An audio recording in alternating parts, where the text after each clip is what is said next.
Archilly is the trusted partner for parsing, matching, and data enrichment, helping companies hire better talent faster.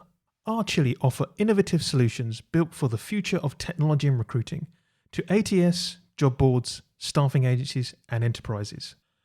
They help you connect candidates with jobs by enhancing candidate experience, simplifying the hiring process, reducing hiring costs, saving time and money.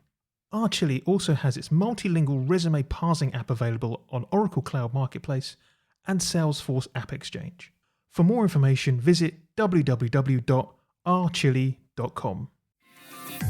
What great ideas are so close within your grasp? Seeing other points of view, anticipating change, considering multiple possible turnouts, acknowledging uncertainty, searching for compromise. We're going to talk about how to get over those limiters of innovation so that you can extract better thinking from yourself and your team. So let's talk about how to win the future.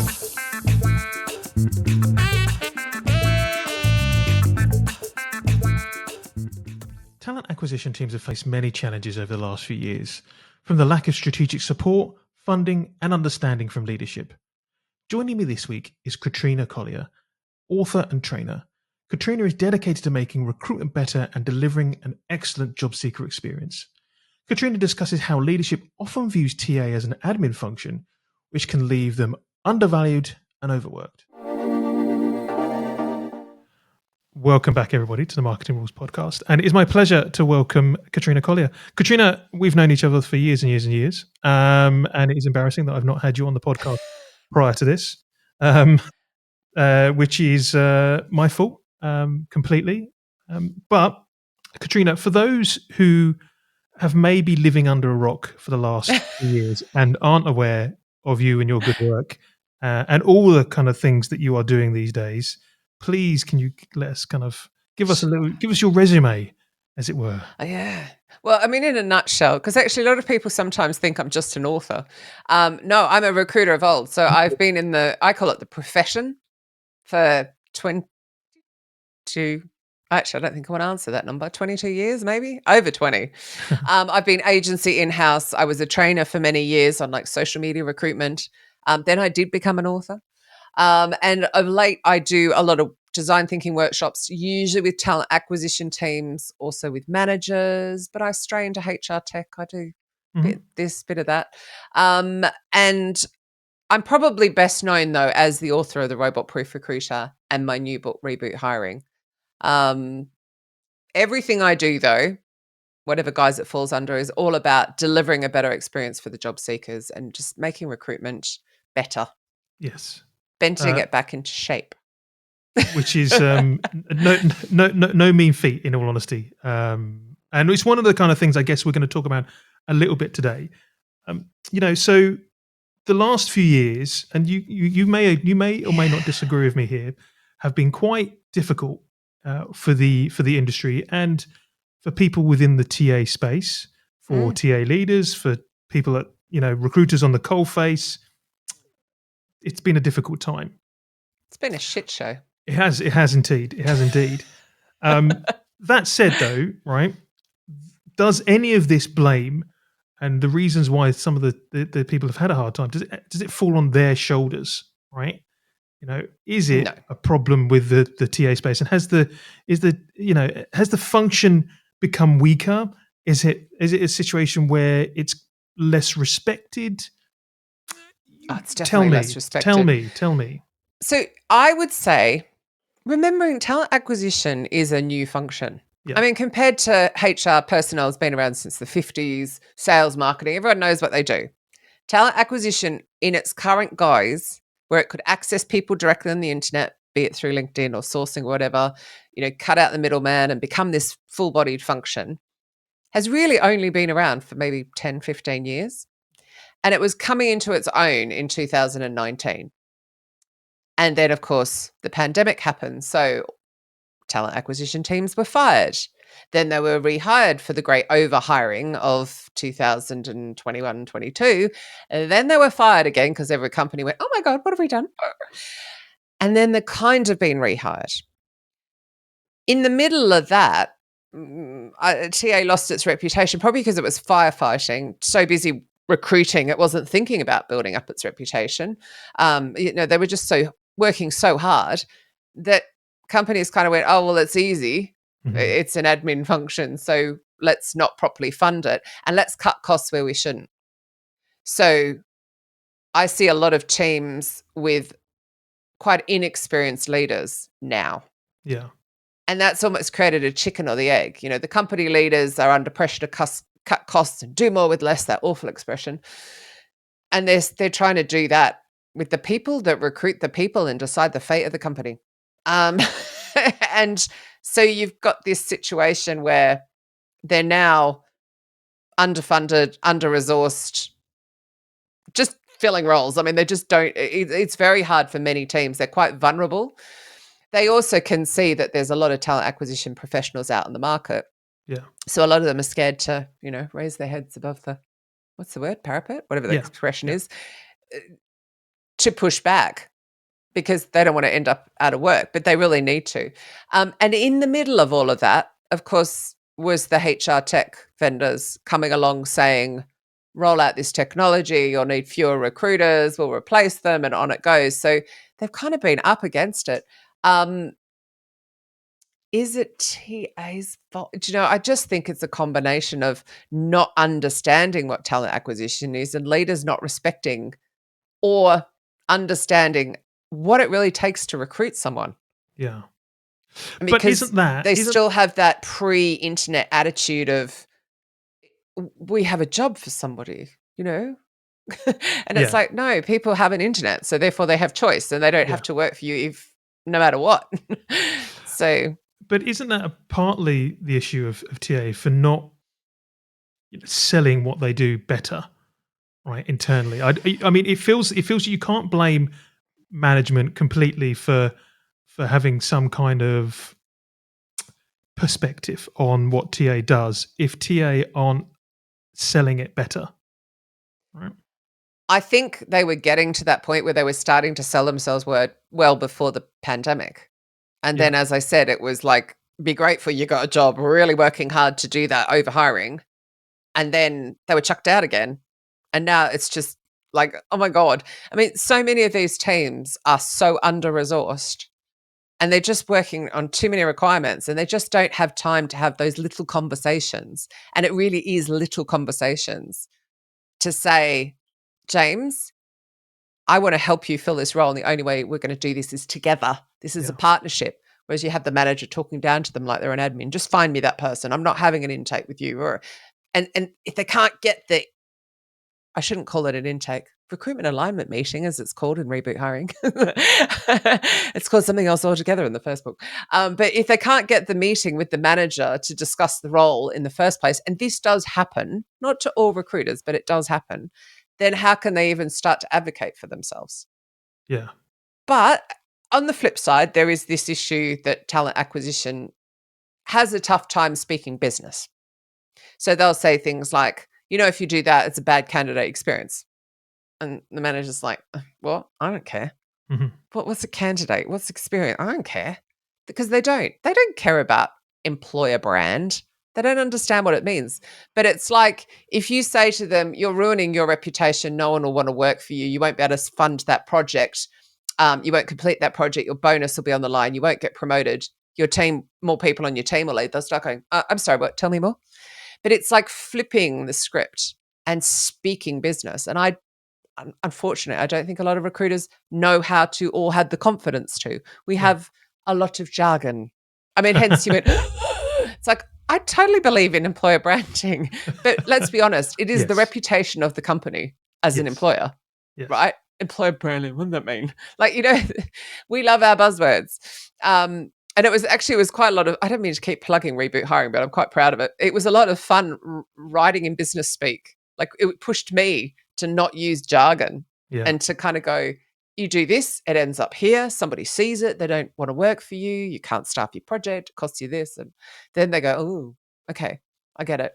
I need to treat people better. So that's some of the things where that TA are doing potentially wrong and some of the things that they can do right.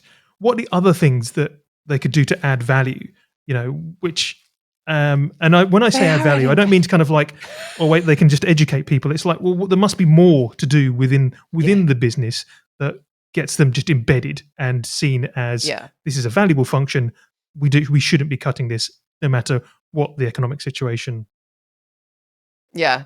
I would love them to know who their star hires are. I was quite shocked when I got to the bit of the book where I'm going around to my mates, the people I know in the industry who are really brilliant recruiters.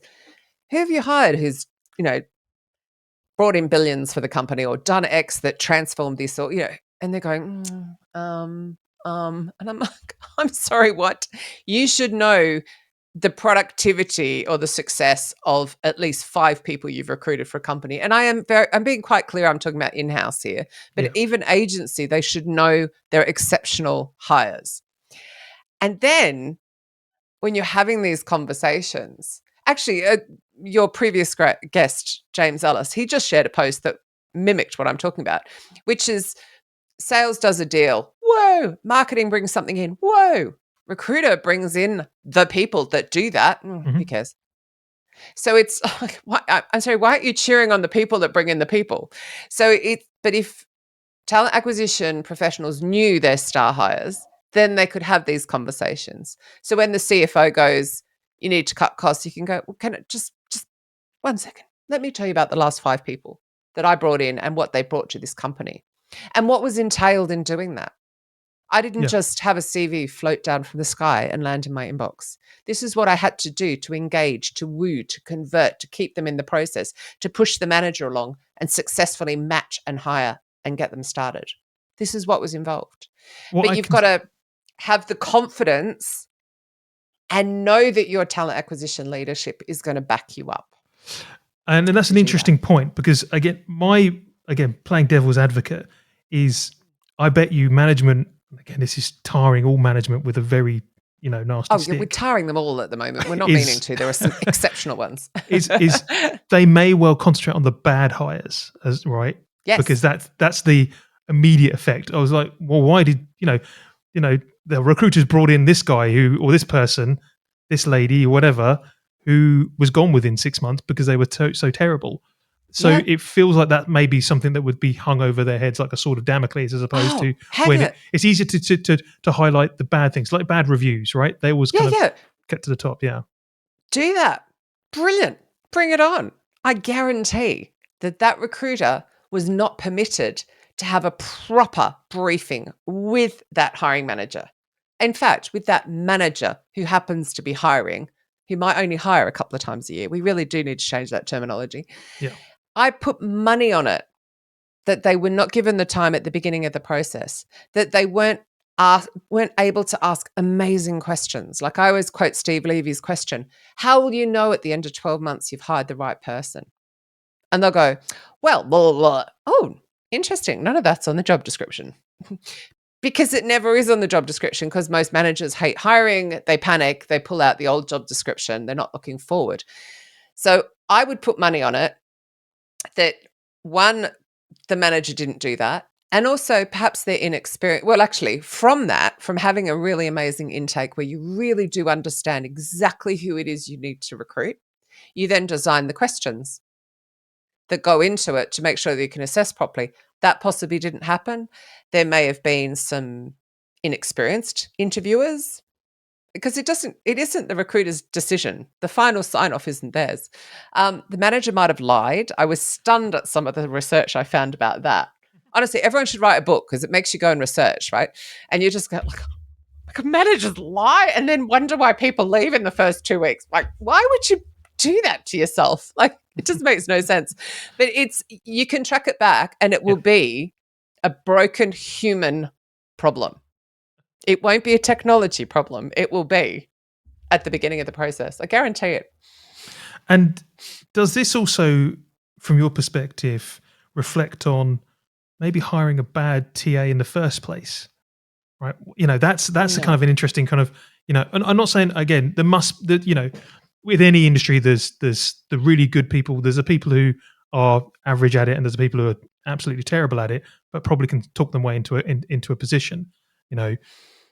Is that kind of affecting some of these issues as well? I'd rather not say it's bad. I would rather say that the cost cutting is foolish. Yeah. So did you see my ageism post that absolutely blew up because some research has come out that apparently my age group can't adapt? And I'm like, I'm sorry, what? Do you know what Gen X have been through? But anyway, but the fact is we're expensive because we've been around a while. We've got experience. So if you were to bring in an expensive talent acquisition professional, they would use their incredible wealth of knowledge to train up the team. Even if they're not in a leadership role, it would just be the overheard conversations. It'd be a bit of mentoring. It'd be this, that, and the other, right? This wealth of knowledge. They've experienced everything a manager or a company leader can throw at them. They've been through it. They've been through difficult candidates. They've been through it all. But what happens is the CFO or the CEO or whoever it is goes, oh, well, gosh, Katrina, she wants 120K and I can hire this person over here for 45. Let's get them. That saving is false economy because hiring each individual person is so expensive. It's only going to cost a few people to have made up my annual salary. And you've lost that wealth of experience and that sort of sageness or that wisdom that comes with age. But that's what's happening in TA teams. I mean, the ageism is rife from TA to TA, which is quite fascinating. But I do think we don't have a body. You know, you've got the CIPD and SHRM for HR, for example. We don't really have a body. Everyone kind of wings it. Many have tried, many have failed. I don't think that helps, but there are conferences and there are events. There are people like myself, like I mentor TA. I obviously train TA and workshops, etc. But then it's like, oh, but we don't have any funding. Oh, okay. So you're not going to develop the people that recruit the people and decide the fate of the company. Okay, interesting. Yeah. Or worse, you then end up with those people who think that they actually know it all and don't need any training. And to bring this back to kind of some of the stuff that I'm kind of interested in, and we made this point prior to having you on, is the good TA teams and a good TA does a lot of that employer branding stuff for you as well, right? Yeah. I mean, and as an employer brander, I want to work with businesses and teams that get it, that know it, that can do some of the heavy lifting for me as well. And I guess there's some of that just isn't, again, understood. And again, whether we call it employer branding, whether we call whatever we might call it, your TA team can be at the coalface, and they're leading that for your business, which has all kinds of effects for your business, from bringing on new clients who want to know that you're a great place to work with, and things like that. Yeah. So yeah, exactly. Gosh, I mean, does the C-suite correlate that? Do they get that? Well, no. But how can you prove it? Because I think the funny thing is with so many of these things, it's like the candidate experience and employer brand, and it's you don't know who you haven't seen. You don't know who's looked and turned away. I wish we could monetize that. But the recruiters, so I'm thinking of Amy Miller, for example. She has such a great relationship with her managers that they tell stories to her, that she has more than, hey, come and help us put satellites in the sky. It's really like, this is the story behind. And that's what you're looking for, right? To use those stories to attract people. They can ask really amazing questions that mean that then the wording of even just the job advertisement stands out. I mean, you think of all of these really vanilla, same ChatGPT written job descriptions that actually, by asking some great questions. So I quoted Debbie Easterday in Reboot Hiring. She has a great question. If somebody you love was coming to work here, what would you warn them about? Right? Awesome question. Love it. Yeah. But actually, again, we do want that stuff in employer branding. I mean, one of the best recruitment videos I've ever seen was about, I think it was Korea, and talking about the trash side, but that's the bit that she happened to love. Yeah. But a lot of people are like, I don't want to lift heavy things. I don't want to work in the cold and the dark and weird hours. And she's like, I love all of that. I want to work nights. I like, it keeps me fit. But it's actually telling the negative side as well. So again, but recruiters can start at the beginning of the process and also reminding managers that they're part of that sell. Yeah. We are selling the job, the opportunity, and the manager to our candidates, and the manager has to do their part. And one of the things we've kind of talked about, and you mentioned kind of before we started recording, is the pressure on TA teams from the new tech that's coming along, and the way maybe that tech is being sold to those businesses in the way that it can replace what a human's doing, or replace, that function of what they're doing. Again, talk to us around your thoughts on that. Well, first, I would like to address the few people that keep walking around saying it's not replacing recruiters. It's not replacing like for like, but talent acquisition teams are shrinking because the technology can create efficiencies, which means they need fewer people. That is concerning, which means that any TA pro who's listening to this, it is time to get your head out of the sand and really start to push back and do all the things I've been talking about. Really show people what you do so that they don't think that you're replaceable. And I actually always think it's quite fun for HR tech. They're selling to people they're trying to replace. It's a strange job. But no, I do not believe that a candidate wants to deal with a robot for an interview. I don't even believe they want to go straight to a video. Like you and I, we can see each other. We're talking back and forth. There's an energy. They don't want to do that awful thing where you're like talking to the wall and it's not inclusive. It's stressful. I've been doing them for years and I'm cool with it. You've probably been doing them for years as well. But as an interview, even just that. So there is that weird perception as well that certain parts can be replaced by technology. And I think we're replacing all the wrong parts. Let's just stick it with, MetaView are doing brilliant stuff with recording notes and creating meeting notes. Brilliant. Love it, right? I love Test Gorilla. They do skills-based tests, assuming that you've done a proper intake and you really know what you're looking for, right? Those I love. Yeah. They've got their place, but they're not there to replace that human interaction. Yeah. Because I'm going to be talking to you about the role and I'm going to be finding out about the loved ones that are in consideration. Are there pets involved? How do you need to work?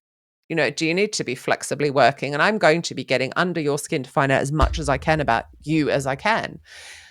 AI is not going to do that. It's going to ask you questions that are very formulaic and you're not going to be engaged as a candidate. Yeah. So I'm seeing it as a barrier at the moment because I'm seeing too many companies rushing into the wrong piece. And I also have concerns, particularly today when I've just seen yet another AI assistant who is a young female. And I'm just like, oh my goodness, will the bias never end? But companies rush in and they'll roll out a open AI based or a chat GPT based sourcing tool. And I'm immediately like, rubbish data, very white male driven data, concerning. So it's, I guess the step back. This also comes back to the fact if you don't really have a strategy for how you're going to recruit, right? Yes. This is just kind of throwing shit at a wall and seeing what sticks, because it's what these are. These are micro tactics that are very reactive in this sense. Whereas if you had a complete strategy, you understood, like we've mentioned already, you've got an understanding of a plan for the year or for the several years, and you know how many you've got to hire, where you want to get them through. And what you do then is you can say, right, part of this could be done with technology. Part of this is how we do it. Instead of just being sold to in 1 month by company X to say, oh, we can do this. You put it in, you put it in place. No one really wants it. You put in the backs up of the TS because they don't really want it. They probably weren't necessarily, that keen on it in the first place. But someone said, yeah, it's a good idea. Let's do this. Yeah. And it's all a bit clunky and a bit messy and no one's really happy with it because it's not really part of where the strategy should be going. Right. And the impact as well. It is Eden, isn't it? My fellow Australian. Rubber Band. You had him on. Eden. Yeah, we've had him on. Oh, I totally know him and just went blank on his name. He was talking about this as well, actually, companies unplugging the technology, wasn't he, on your podcast? Yeah. But I'll give you, this was horrific.